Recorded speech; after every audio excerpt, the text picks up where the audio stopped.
السلام علیکم ورحمۃ اللہ وبرکاتہ۔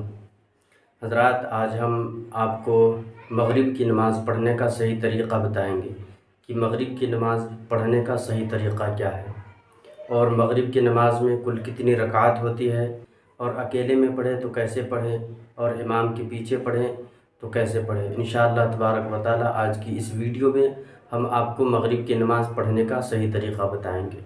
تو سب سے پہلے یہ جان لیجئے کہ مغرب کی نماز میں کتنی رکعات ہوتی ہے۔ تو مغرب کی نماز میں کل 7 رکعات ہے، جس میں سے 3 رکعات فرض ہے سب سے پہلے، اس کے بعد 2 رکعات سنت ہے، پھر 2 رکعات نفل ہے۔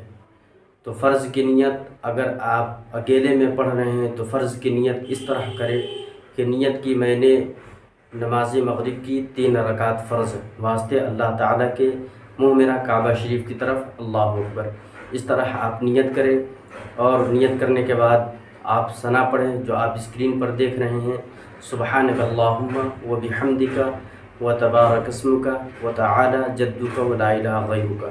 پھر اعوذ باللہ من الشیطان الرجیم، بسم اللہ الرحمن الرحیم۔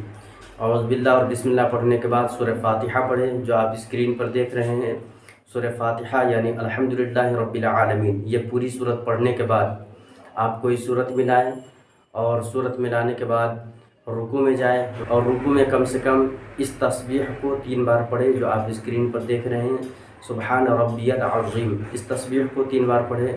پھر رکوع سے سر اٹھائیں اور پھر سجدے میں جائیں، تو سجدے میں کم سے کم اس تسبیح کو 3 بار پڑھیں، سبحان ربی الاعلیٰ، اس تسبیح کو کم سے کم 3 بار پڑھیں۔ پھر دوسری رکعت کے لیے کھڑے ہو جائیں، اور دوسری رکعت کے لیے کھڑے ہوں، پھر بسم اللہ الرحمن الرحیم پڑھیں، اور پھر سورہ فاتحہ پڑھیں، اور پھر کوئی سورت ملائیں، اور پھر جس طرح رکوع سجدہ کیا اس طرح رکوع سجدہ کرنے کے بعد قاعدہ میں بیٹھ جائیں گے۔ دوسری رکعت میں قاعدہ میں بیٹھ جائیں گے، اور قاعدہ میں تشہد پڑھیں گے، یعنی التحیات للہ والصلوات، یہ پوری تحیات پڑھیں گے۔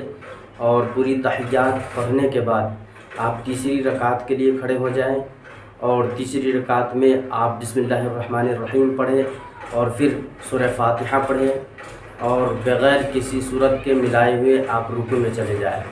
تیسری رکعت میں صرف سورہ فاتحہ پڑھ کر آپ کو رکوع میں چلے جانا ہے، اور رکوع میں جائیں اور رکوع میں تسبیح پڑھیں، پھر سجدے میں جائیں، اور سجدے سے سر اٹھا کر آپ قاعدہ میں بیٹھ جائیں۔ تیسری رکعت میں آپ سجدہ کرنے کے بعد آپ قاعدہ میں بیٹھ جائیں، اور قاعدہ میں تشہد پڑھے، التحیات للہ والصلوات، یہ پوری تحیات آپ پڑھیں جو آپ اسکرین پر دیکھ رہے ہیں۔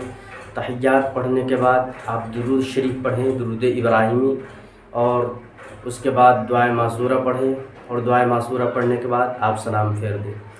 مغرب کی فرض نماز پڑھنے کا یہ طریقہ ہے، اور اگر آپ کسی امام کے پیچھے پڑھ رہے ہیں تو اس طرح نیت کرے کہ نیت کی میں نے نماز مغرب کی 3 رکعت فرض واسطے اللہ تعالیٰ کے پیچھے اس امام کے منہ میرا کعبہ شریف کی طرف، اللہ اکبر، اس طرح نیت کرے۔ اور نیت کرنے کے بعد آپ ثنا پڑھیں، اور ثنا پڑھنے کے بعد آپ چپ چاپ خاموش رہے، آپ کو کچھ نہیں پڑھنا ہے۔ امام قرات کریں گے اور آپ سماعت کریں گے، اور اس کے بعد جب امام صاحب رکوع میں جائیں گے تو آپ کو رکوع میں تسبیح پڑھنی ہے، پھر سجدے میں تسبیح پڑھنی ہے، اور جب قاعدہ میں جائیں تو آپ تشہد پڑھیں۔ تو امام کے پیچھے آپ کو صرف ثنا پڑھنا ہے، اور اس کے بعد رکوع سجدے کی تسبیح پڑھنی ہے، اور قاعدہ میں تحیات، درود اور دعائے معصورہ پڑھنا ہے، اس کے بعد سلام پھیر دیں گے۔ تو مغرب کی فرض نماز پڑھنے کا یہ صحیح طریقہ ہے۔ اب مغرب کی سنت نماز پڑھنے کا یہ طریقہ ہے کہ نیت اس طرح کرے کہ نیت کی میں نے نماز مغرب کی 2 رکعت سنت واسطے اللہ تعالیٰ کے منہ میرا کعبہ شریف کی طرف، اللہ اکبر، اس طرح نیت کرے۔ نیت کرنے کے بعد جس طرح اور سنتوں کو پڑھتے ہیں اسی طرح اس سنت کو بھی پڑھ لے، اور سنت پڑھنے کے بعد 2 رکعت نفل ہے تو نفل کی نیت اس طرح کرے کہ نیت کی میں نے نماز نفل کی 2 رکعت واسطے اللہ تعالیٰ کے منہ میرا کعبہ شریف کی طرف، اللہ اکبر، اس طرح نیت کریں، اور جس طرح آپ سنت پڑھتے ہیں اسی طریقے سے نفل کو بھی پڑھنا ہے۔ تو یہ مغرب کی نماز پڑھنے کا صحیح طریقہ ہے۔ تو حضرات، آج میں نے آپ کو اس ویڈیو میں مغرب کی نماز پڑھنے کا مکمل طریقہ بتایا ہے۔ اگر ویڈیو اچھی لگی ہو تو چینل کو سبسکرائب کریں، ویڈیو کو لائک کریں، شیئر کریں۔ السلام علیکم ورحمۃ اللہ وبرکاتہ۔